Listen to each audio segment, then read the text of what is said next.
አነሳሳችን፣ አቋቋማችን እንዲሁም ደግሞ መሪ አዛዟራችን ትክክል ከሆነ መኪና በትክክል መንዳት እንችላለን። በተለይ ለለማጆች አስቸጋሪ የሚሆንብን እነዚህ ሶስቱ ነገሮች ናቸው። አሰላሙ አለይኩም ወራህመቱላሂ ወበረካቱ። ውድና የተከበራችሁ የሚስፈንሽ ዩቲዩብ ቻናል ተከታዮች እንዴት ናችሁ? ደህና ናችሁ? ሁላችሁንም ሰላም ብያለሁ። በሀገር ውስጥም ከሀገር ውጭም ያላችሁ ፋሚሊዎች ዛሬ በአይነቱ ለየት ያለ ቪዲዮ ይዤላችሁ መጥቻለሁ። እንግዲህ ይሄ ምንድነው? ዛሬ ለለማጆች እንዴት ነው መኪናን ቶሎ ልንግባባ ወይም ልንነብድ የምንችለው የሚለው ነው የምነግራችሁ። በተለይ አንዳንድ መኪኖች ስናይ እንደምታዩት ከቪዲዮ ላይ ቶሎ ብለን ብሬክ የምንይዝበት ቦታ አለ። እንደዚሁም ደግሞ ጉም የተለያዩ ጨረሮች በሆኑ ሰዓት ደግሞ መኪናችን መስመሩን ጠብቆ እንዳይሄድ እናደርጋለን። ለምንድን ነው? አንደኛ ገና እጃችንን በደንብ ስላላጠራና መንገዱ መስመሩን በደንብ ትክክል አድርገን አንነዳውም። ወይ በቀኝ በኩል እናዘነብላለን ወይ ወደ ግራ በኩል እናዘነብላለን። ይህ ምንድነው? የመሪ አያያዛችን እንዲሁም ደግሞ አቋቋማችንና አዟዟራችን ዋናና ቬሪ ኢምፖርታንት የሆኑ ነገሮች ናቸው። እነዚህን ካወቀን ለማጅ ማለት በቃ ትክክለኛ መሰረቱን ስላወቀ እንዴት አድርጎ መንዳት እንዳለበት የገባው ነው ማለት ነው። የምታዩት ነጩ መስመር ይሄ ሁለት መኪና የሚያስሄድ ነው። ሁለት መኪና የሚያስሄድ ሆኖ ከቀኝም ከግራም ወይም ወደ ቀኝም ወደ ግራም መንዳት ይችላል። ያኔ ከአንዱ ረድፍ ወደ ሌላው ረድፍ መቀየር ይችላል ማለት ነው። ይሄኛው ግን በዳር በኩል የምታዩት የተሰመረው ነጭ መስመር መኪናው መንቀሳቀስ አይችልም። ወደዛ መስመር ወደ ዳር መውጣት አይችልም። ይሄ በቃ አለቀ የመጨረሻ ተብሎ የተሰመረለት መስመር ነው። ድፍን መስመር በማንኛውም ቦታ ካጋጠማችሁ መቅደምም አይቻልም። ሌላም መኪና እናንተን መጥቶ ሊቀድማችሁም አይቻልም። ከአንዱ ረድፍ ወደ ሌላው ረድፍ መሸጋገር አይቻልም። የተከለከለ ነው ማለት ነው። እንደዚህ እንደምታዩት ምስሉ ላይ ግን የተቆራረጠ መስመር ካጋጠማችሁ በትላልቁ አንዱ ከአንዱ መስመር መቀየር ኦቨርቴክ ማድረግ ይችላል ማለት ነው። ሌላ ምንድነው? ከመሪ ጋርና ከማርሽ ጋር እንዲሁም ደግሞ ከፍሬንና ከፍሬሲዮን ጋር የማንግባባበት ምክንያት ምንድን ነው የሚለውን እናያለን። መሪ አንድ ለማጅ በትክክል መኪና መንዳት ይችላል ስንል መሪ ስንይዝ ስናዞር እንዴት ነው ማድረግ ያለብን? መሪ በሶስት አይነት አያያዝ ልንይዘው እንችላለን። 9 በ3 10 በ4 እና 12 በ6 ይሄንን መሪ የድሮ ሰዓት አድርገን እንያዘው። የድሮ ሰዓት እንግዲህ ሲቆጥሩ እንደዚህ ነው እየተንቀሳቀሰ ያለውን የመሪ አካል እንደዚህ አድርገን የምንይዘው። በተለይ 9 በ3 የሚባለውን አያያዝ ከያዝ ነው መሪውን ኮንትሮል ለማድረግ እንችላለን። እኔ ብዙ ጊዜ ከብዙ ድራይቨሮች ጋር እሄዳለሁ እና ብዙ ሴቶችና ወንዶች ድራይቨር እኩል አይደለም መሪ ሲያዞሩ። የወንዱ ድራይቨር እጁን ከአንዱ እጁ ጋር ሌላውን እጁ እያዟዟረ ነው በደንብ አድርጎ ኮንትሮል የሚያደርገው። የሴቶቹ ድራይቨር ደግሞ ምንድን ነው ቀኝ እጃቸውና ግራ እጃቸው የሆነ ዳገት እንደምትወጡት ወይም የሆነ የሚያንዳልጥ መንገድ እንደምትወጡ ልክ እንደዛ ነው መሪን ስንስብ ወይም መሪን ከአንድ እጃችን ወደ አንድ እጃችን ስንቀበል በጣም ትኩረት አድርጌ ነው ያየኋቸው። እና ወንዶች ደግሞ አንድ እጃቸውን ከአንድ እጃቸው ጋር እያጠላለፉ አንድ ቀኝ እጃቸው ለግራ እጃቸው፣ ግራ እጃቸው ለቀኝ እጃቸው ያቀብላል ማለት ነው። ትክክለኛው የመሪ አዟዟር የወንዶቹ የሚያዞሩት መሪ አዟዟር ነው። ብዙ ሴቶችን ስላየ ነው በነገራችን ላይ በጣም ፐርፌክት የሚሆኑ ሴቶች አሉ፣ በአንድ እጃቸው ብቻ በደንብ አድርገው መሪን ኮንትሮል የሚያደርጉ ማለት ነው።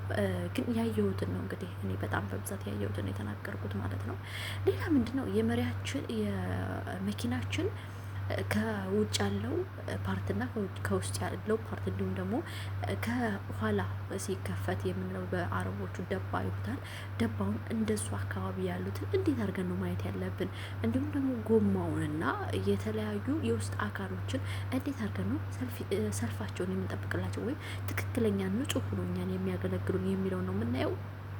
በነገራችን ላይ ብዙ አጋጣሚ ከላይ ከምስሉ ላይ እንደሚታያችሁ የማንኛውም የማኑዋል መኪና ያልሆነ ወይም አውቶማቲክ መኪና የሆነ ፔዳሉ ሁለት ነው።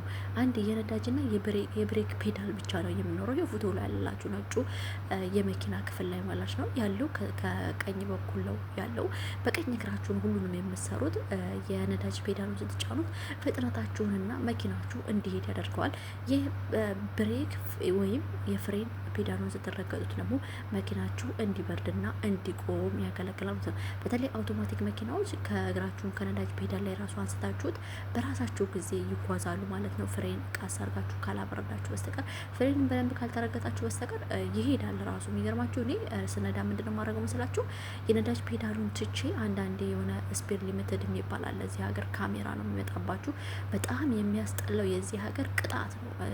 እናንተ በፍጥነት እንደርሳለን ብላችሁ የምትነቱ ከሆነ የስፒድ ሊሚትድ የተለጠፈ አለ። እሱ ስፒድ ሊሚትዱን 80 ከሆነ እናንተ በመቶ የምትነዱ ከሆነ 20 ስፒድ ሊሚትድ ስላለፋችሁ ቅጣት በስልካችሁ ቶሎ ከቸች ነው የሚላችሁ። እንዲሁም አይደለም 81 ከነዳችሁ ራሱ አንዷ ማለት ነው ቅጣት ታመጣባችኋለች። ብዙ ጊዜ እኔ ያዩዋቸው ከኛ ጋር ያሉ ድራይቨሮች ምንድን ነው በመቶ የሚነዳ መንገድ ከሆነ ምናልባት ትራፊክ ያልተጨናነቀ ከሆነ ማለት ነው መኪና በጣም ያልበዛ ከሆነ የ80ውን በመቶ ይነዳሉ። ግን በመቶ ሲነዱ ምንድን ነው የሚያደርጉት መሰላችሁ?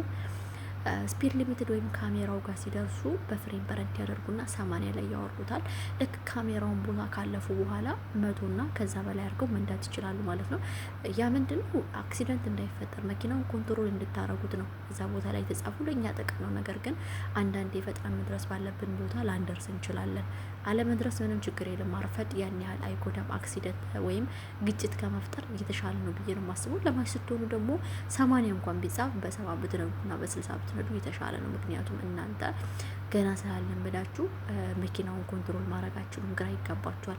ሌላ መኪና ከፊታችሁ ገብቶ ሊያጥፍባችሁ ይችላል። በተለይ እነዚህ ቶዮታ መኪናዎች ትናንሾቹን በጣም አዲስ ሹፌር ከሆናችሁ ሌክሰስ የሚባለውን ካርዲላክ የሚባለውን መኪና ከፊት ለፊታችሁ እያመጡ እጥፍ እያረጉ የሚሄዱባችሁ ላይ እንደ ክሮሰር የሚባለው የትልቁን ማለት ነው። እኔ ቶዮታ ስነዳ በጣም ነው የምጠነቀቀው። የሚገርማችሁ ሳላስበው ከየት መጣ ሳልለው እኔ ከፊት ለፊት መጥቶ ነው ከቀኝ በኩል ከሆንኩኝ ከግራ በኩል ከየት መጣ ሳልለው ነው ጥፍ አድርጎኝ ወደ የሚፈልገው ቦታ የሚታጠበው። እንዲሁም ደግሞ ከቀኝ በኩልም ደግሞ እንደዚህ ከግራ በኩል እየነዳው ከሆነ ሳላስበው ነው ከየት መጣ ብዬ ሳልለው ነው መቶ ጥፍ የሚያደርግብኝና እንደውም ብዙ ጊዜ ሰውየው ቶዮታ አትንጂ ቶዮታ በጣም ልምድ ያለው ካልሆነ በስተቀር እኔ እንኳን ስንት ዓመት እየነዳሁኝ ከፊት ለፊት የመተው ነው መኪናቸውን የሚያስገቡብኝ ይላልና በጣም አስቸጋሪ ነው። እዚህ ሀገር ፍጥነታቸው ደግሞ ተዋቸው።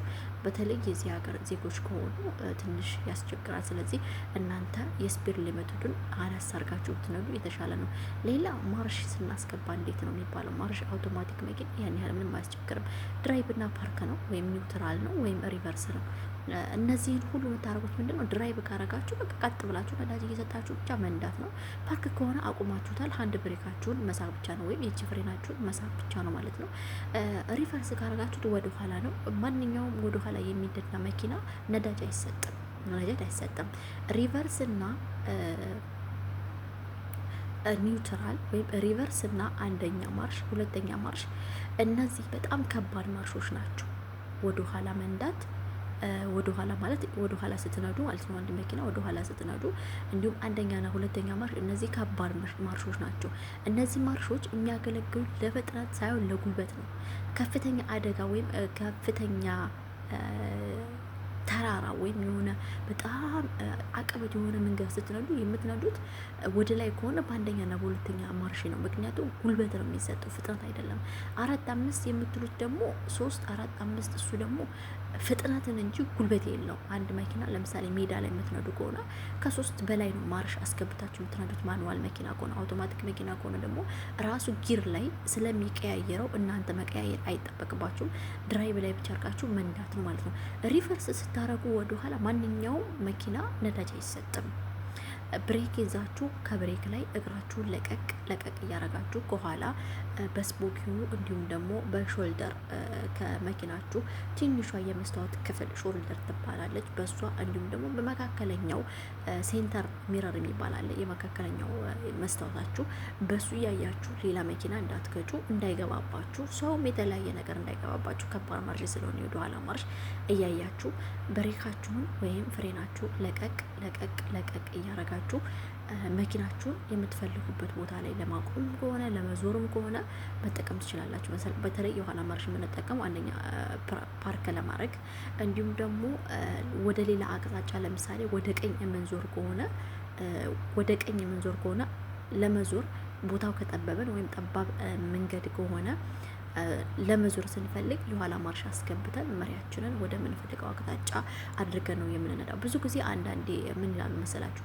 ወደ ቀኝ የምትሄዱ ከሆነ መሪውን ወደ ቀኝ ስትጠመዙት መሪው ወደ ቀኝ ነው የሚሄደው። ወደ ግራ የምትጠመዙት ከሆነ መሪው ቂጡ ወይም የመኪናው አካል ወደ ግራ ነው የሚሄደው ይላሉ። አዎ ልክ ናቸው። ነገር ግን ምንድን መሰላችሁ? ወደ ቀኝ የምትሄዱ ከሆነ ትንሽ ለማጆች ከሆናችሁ ድብርቅርቅ የሚልባችሁ ምንድነው? ወደ ቀኝ የምትሄዱ ከሆነ እናንተ ወደ ቀኝ ሙሉ ለሙሉ ጠምዝዛችሁት መሪውን አልዞር ካላችሁ ወይም ቦታው ከጠበባችሁ ለመዞር ካልተመቻችሁ ቀጥታ የኋላ ማርሽ አስገብታችሁ 2 ጊዜ የጠመዘዛችሁትን ወደ ቀኝ የጠመዘዛችሁትን መሪ ወደ ግራ ጠምዝዙት። ወደ ግራ ጠምዝዙትና ሪቨርስ አድርጉ። ሪቨርስ ካደረጋችሁ በኋላ መኪናው ፊቱ ወደ ግራ ይዞርላችኋል። ከዛ በኋላ ቀጥታ ምንድነው የምታደርጉት? አሁንም ዲላይ ታደርጉና ድራይቭ ላይ ታደርጉና መሪውን 2 ጊዜ ወደ ግራ ያዞራችሁትን ወደ ቀኝ ጨርሱት። ከዛ መሪው ቂጡ ሙሉ ለሙሉ አፉን ሙሉ ለሙሉ ወደ እናንተ ይዞርላችኋል። ነዳጅ ሰታችሁ ሞቅ አድርጋችሁ ወደምትፈልጉት አቅጣጫ መሄድ ነው። ይሄ ብዙ ጊዜ ለለማጅ ትንሽ ደንገርገር ይላል። እኔም ደንገርገር ብሎ ነበር አዳዲስ ጊዜ ስነዳ ማለት ነው። አሁን ግን በጣም እየለመድኩት ስመጣ እናንተ ወደምትፈልጉበት አቅጣጫ ስትሄዱ መሪያችሁን የምትይዙት ወደማትሄዱበት አቅጣጫ ነው። መሪውን ሙሉ ለሙሉ የምትጨርሱት። ከዛ መልሳችሁ ወደ እናንተ ዲላይ አድርጋችሁ መንዳት ትችላላችሁ ማለት ነው። እንግዲህ ለዛሬ ይዤላችሁ የመጣሁት ቪዲዮ ይህን ይመስላል። በሚቀጥለው ቪዲዮ እስከምንገናኝ ድረስ ቸር ሰንብቱ። ሰላም አለይኩም ወራህመቱላሂ ወበረካቱ።